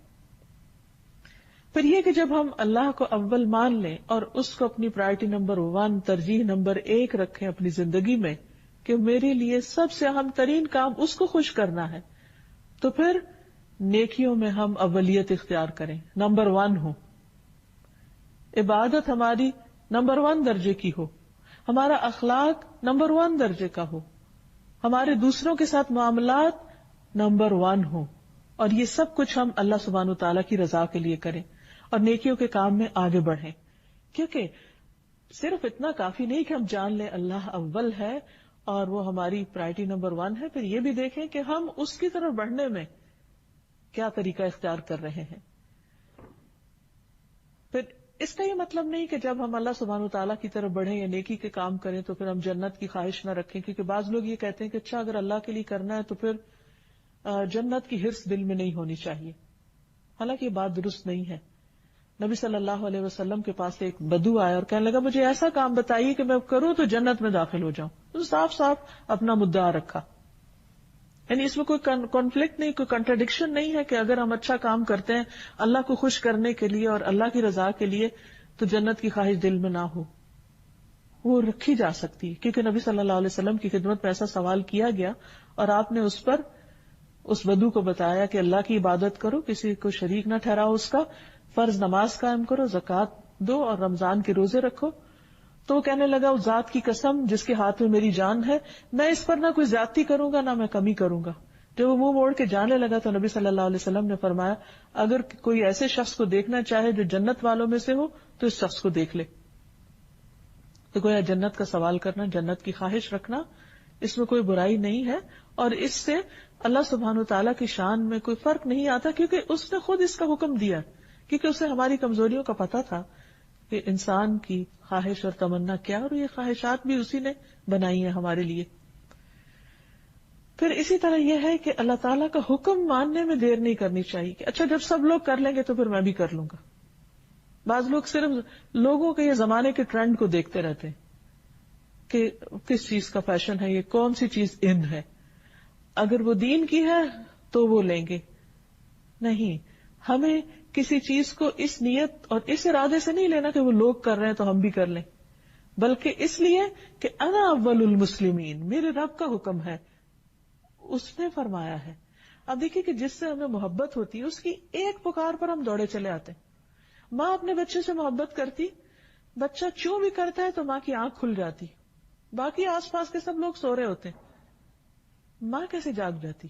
کیونکہ دل میں محبت ہے, ایک چاہت ہے, ایک رحم ہے, ایک کیئر ہے, کنسرن ہے, خیال ہے, تو اسے بٹھاتا ہے. تو پھر سوچئے کہ اگر ہمیں اللہ سبحانہ تعالیٰ کی ذات اس بچے سے زیادہ پیاری ہو جائے, اور ہونی بھی چاہیے, کیونکہ اللہ تعالیٰ خود فرماتے ہیں والذین آمنوا اشد حبا للہ, وہ لوگ جو ایمان والے ہیں وہ اللہ سے شدید محبت رکھتے, سب سے زیادہ محبت رکھتے. پھر یہ کیسی محبت ہے کہ زبان سے ہم دعویٰ بھی کریں اور پھر جب اللہ کا حکم آئے تو ہم لبیک نہ کہیں, اور ہم صرف یہ دیکھتے ہیں اچھا ابھی کون اٹھا ہے اور کون نہیں. فار ایگزامپل نماز ہی کا وقت ہے, اللہ تعالیٰ فرماتا ہے حی علی الصلاۃ حی علی الفلاح, اور نماز کی طرف اور کامیابی کی طرف پکار آ رہی ہے, اور ہم یہ دیکھتے رہے اچھا فلاں نے پڑھ لی, فلاں اٹھ گیا, فلاں پڑھ لے تو پھر اس کے بعد میں اٹھوں گی. نہیں, اللہ کی طرف سے اس پکار کا آنا ہی کافی ہے, اور مجھے اپنے عمل کا حساب دینا اور مجھے اپنی محبت کا پروف دینا ہے کہ میں سب سے پہلے آ رہی ہوں. جیسے موسیٰ علیہ السلام اپنی قوم سے آگے چلے گئے اللہ کی ملاقات کے لیے, وَعَجِلْتُ إِلَيْكَ رَبِّ لِتَرْضَى, میں تیری طرف جلدی آ گیا اس لیے کہ اے رب تو مجھ سے راضی ہو جائے. تو جو بندہ اللہ سے محبت کرتا ہے وہ لازماً اللہ کو راضی کرنا چاہے گا, اور وہ کاموں میں سستی اور تاخیر نہیں کرے گا جیسے منافقین کی صفت ہے. وَإِذَا قَامُوا إِلَى الصَّلَاةِ قَامُوا كُسَالَىٰ, جب وہ نماز کے لیے کھڑے ہوتے ہیں تو سستی کے مارے اٹھتے ہیں, نہ ہی پڑھنی پڑتی تو اچھا تھا, کیونکہ دل میں محبت جو نہیں, ایمان جو نہیں. تو اس لیے اللہ سبحانہ تعالیٰ نے ہمیں حکم دیا فَفِرُّوا إِلَى اللَّهِ, اللہ کی طرف دوڑو, فَاسْتَبِقُوا الْخَيْرَاتِ, نیکیوں میں جلدی کرو, نیکیوں میں دوڑ لگا دو, ایک دوسرے سے آگے بڑھو. سابقوا إلى مغفرة من ربكم وجنة عرضها كعرض السماء والأرض أعدت للذين آمنوا بالله ورسله ذلك فضل الله يؤتيه من يشاء والله ذو الفضل العظيم. اپنے رب کی بخشش اور اس جنت کی طرف ایک دوسرے سے آگے بڑھو. مقابلہ کرنا ہے تو اس چیز میں کرو, لیکن ہم حقیر دنیا میں مقابلے کرتے رہتے ہیں جو چند دن کے بعد ہمارے ہاتھ سے جانے والی ہے. فرمایا اس جنت کی طرف دوڑو جس کی چوڑائی آسمانوں اور زمین کی چوڑائی کی طرح ہے. یعنی ایک ایک بندے کی جنت اتنی بڑی ہوگی جتنی یہ زمین, یا اس سے بھی زیادہ. وہ ان لوگوں کے لیے تیار کی گئی ہے جو اللہ اور اس کے رسولوں پر ایمان لائے.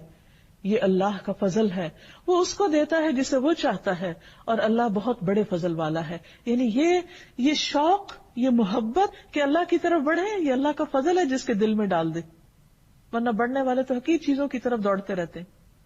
ہم سب اپنے اپنے طرز عمل پر غور کریں کہ ہماری دوڑ کس چیز کی طرف ہوتی, ہم کس چیز اور کس کام میں شوق سے جاتے ہیں, محبت سے جاتے ہیں, دوڑتے ہوئے جاتے ہیں. کیا واقعی اللہ ہماری زندگی میں الاول ہے؟ کیا ہم اس کو الاول کے مقام پر رکھتے ہیں؟ اللہ کے مقرب فرشتوں کی صفت قرآن مجید میں بیان کی گئی ہے, فالسابقات سبقا فالمدبرات امرا. پھر جو آگے نکلنے والے ہیں وہ آگے بڑھ کر اپنا کام کرتے ہیں, اور پھر جو ہر کام کی پھر جو آگے نکلے. اللہ کے مقرب فرشتوں کی صفت یہ بیان کی گئی ہے, فالسابقات سبقا فالمدبرات امرا. پھر جو آگے نکلنے والے ہیں آگے بڑھ کر نکلتے ہیں, اور پھر جو کسی کام کی تدبیر کرنے والے ہیں, یعنی جیسے اللہ تعالیٰ ان کو حکم دیتا ہے ویسے ہی کر ڈالتے ہیں. اسی طرح بندوں کا ثواب لکھنے میں بھی جلدی کرتے ہیں. ایک مرتبہ نماز میں رکوع سے اٹھ کر نبی صلی اللہ علیہ وسلم نے جب فرمایا سمع اللہ لمن حمدہ, تو ایک شخص نے پیچھے, جو آپ کا مقتدی تھا, آپ کے پیچھے نماز پڑھ رہا تھا, اس نے کہا ربنا ولک الحمد حمدا کثیرا طیبا مبارکا فی. تو سلام پھیرنے کے بعد آپ نے پوچھا کہ یہ کلمات کس نے ادا کیے؟ تو ایک شخص نے کہا کہ میں نے بولے. آپ نے فرمایا میں نے دیکھا، یہ نماز میں، کیونکہ آپ صلی اللہ علیہ وسلم تو وہ دیکھتے تھے جو ہم نہیں دیکھتے، میں نے دیکھا کہ 30 سے زیادہ فرشتے ایک دوسرے سے آگے بڑھ رہے ہیں اس نیکی کو لکھنے کے لیے کہ ان کے حصے میں یہ سعادت آ جائے. پھر اسی طرح انبیاء کی صفت بھی یہی ہے کہ وہ نیکی کے کاموں میں دوڑ دھوپ کرتے تھے. اولئک یسارعون فی الخیرات وہم لہا سابقون، یہ وہ لوگ ہیں جو نیک کاموں میں جلدی کرتے ہیں اور یہی ان کی طرف آگے نکلنے والے ہیں. سورۃ الانبیاء میں فرمایا انہم کانوا یسارعون فی الخیرات ویدعوننا رغبا ورہبا وکانوا لنا خاشعین، بے شک وہ نیکیوں میں جلدی کرتے تھے اور ہمیں رغبت اور خوف سے پکارتے تھے اور ہمارے ہی لیے عاجزی کرتے تھے. یعنی انبیاء علیہ السلام جن پر دنیا کی حقیقت واضح ہو چکی تھی، وہ دنیا کے پیچھے دوڑنے والے نہیں تھے، وہ دنیا کے مقابلے میں آخرت کے لیے دوڑتے تھے اور جلدی کرتے تھے. اسی طرح ہم صحابہ کرام کو دیکھتے ہیں کہ وہ نیک کاموں میں بہت جلدی کرتے تھے، دیر نہیں لگاتے تھے اور پھر اس میں ایک دوسرے سے سبقت لے جاتے. مثلا ایک موقع پر عبداللہ بن مسعود جب قرآن پڑھ رہے تھے تو نبی صلی اللہ علیہ وسلم ان کی قرات سننے کے لیے کھڑے ہو گئے اور پھر بعد میں آپ صلی اللہ علیہ وسلم نے فرمایا کہ مانگو تمہیں دیا جائے گا، اور واپس جاتے ہوئے کہا کہ اگر کوئی قرآن پڑھنا چاہے تو ان کی طرح پڑھے. تو یہ خوشخبری تھی جو حضرت عبداللہ بن مسعود کے بارے میں آپ نے بتائی. تو اس پر حضرت عمر نے سوچا کہ صبح کے وقت میں سب سے پہلے جا کر ان کو یہ خوشخبری سناؤں گا، لیکن ہوا کیا کہ جب وہ وہاں پہنچے تو ابو بکر پہلے ہی پہنچے ہوئے تھے. نبی صلی اللہ علیہ وسلم نے یہ بھی بتایا کہ ہر دور میں سبقت کرنے والے، یعنی یہ ایسا نہیں ہے کہ صرف فرشتے سبقت کرتے ہیں یا انبیاء نے سبقت کی اور صحابہ کرام نے سبقت کی. ہر دور میں ایسے لوگ موجود ہوں گے جو نیکی کی راہ میں، خیر کے راستے میں دوڑنے والے اور آگے بڑھنے والے. اور اللہ سبحانہ وتعالیٰ ایسے لوگوں کی کس قدر دانی فرماتے ہیں. نبی صلی اللہ علیہ وسلم نے فرمایا، اللہ تعالیٰ فرماتا ہے اے ابن آدم تو میری طرف کھڑا ہو، میں تیری طرف چل کر آؤں گا. یعنی صرف انسان کھڑا ہو جائے تو اللہ تعالیٰ چل کے آئیں گے. تو میری طرف چل کر آ تو میں تیری طرف دوڑ کر آؤں گا. یعنی ایسا نہیں کہ ہمارا آگے بڑھنا ہمارے لیے صرف آگے بڑھنا ہی ہے، وہ ہمارے لیے بہت بڑی سعادت کی بات ہے، کیونکہ اللہ سبحانہ وتعالیٰ کی رحمت اس سے بھی تیزی کے ساتھ ہماری طرف بڑھتی ہے. اور ایسے لوگوں کی جزا کیا ہے؟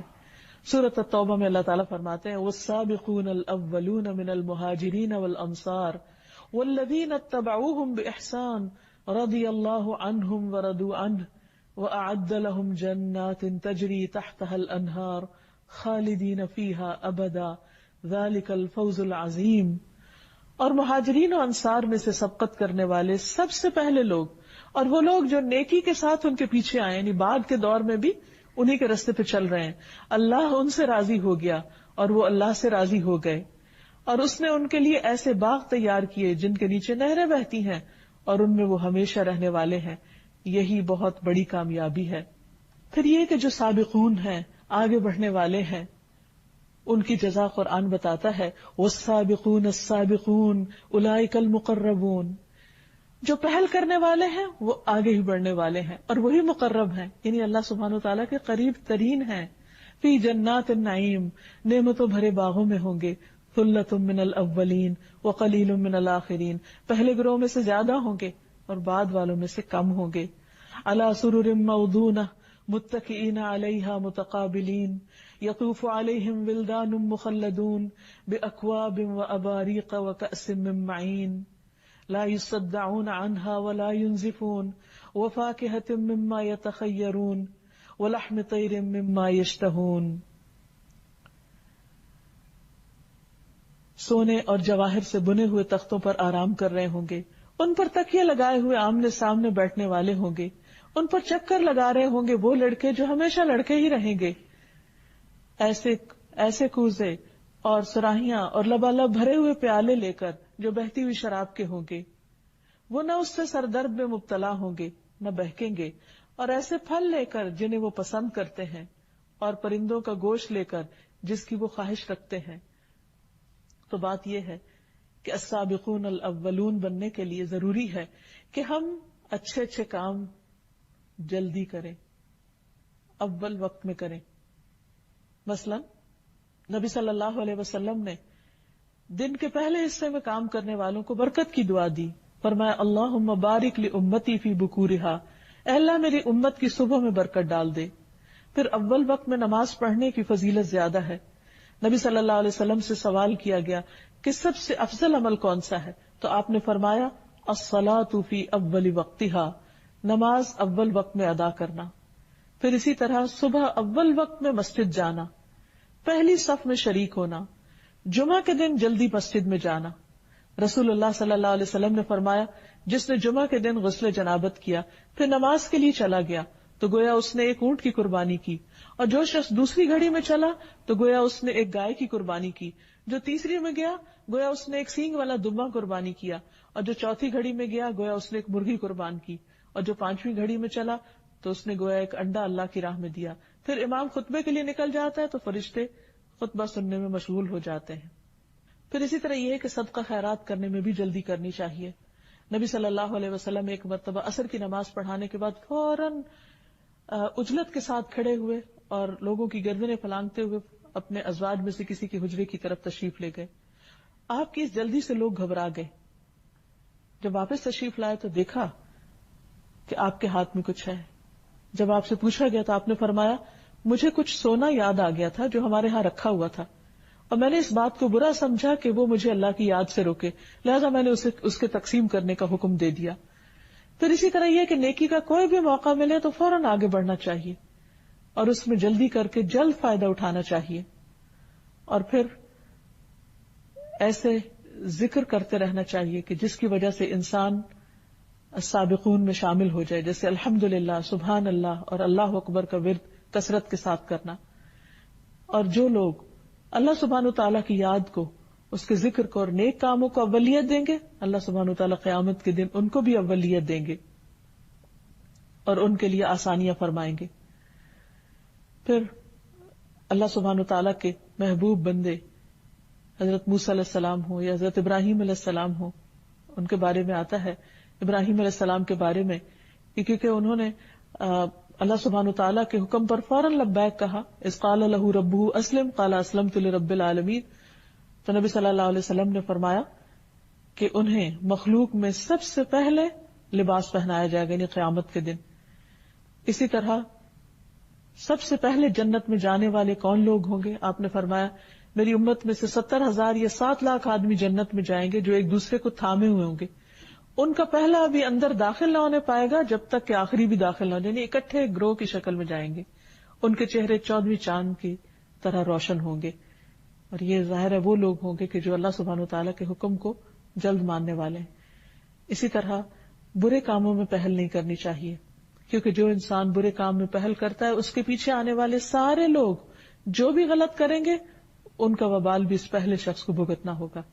جیسے رسول اللہ صلی اللہ علیہ وسلم نے فرمایا سب سے پہلے جس نے دین ابراہیم کو بدلا وہ عمرو ابن لحی ہے، اور جتنا بھی شرک اس کے بعد وہاں ہوا اس سب کے گناہ کا ایک حصہ اس ابتدا کرنے والے پر تھا. پھر اسی طرح آپ نے فرمایا کہ میں نے اس کو دیکھا، یعنی عمرو ابن لحی کو، کہ وہ جہنم میں اپنی انتڑیاں گھسیٹ رہا تھا، کیونکہ یہ پہلا شخص ہے جس نے صائبہ کی رسم نکالی.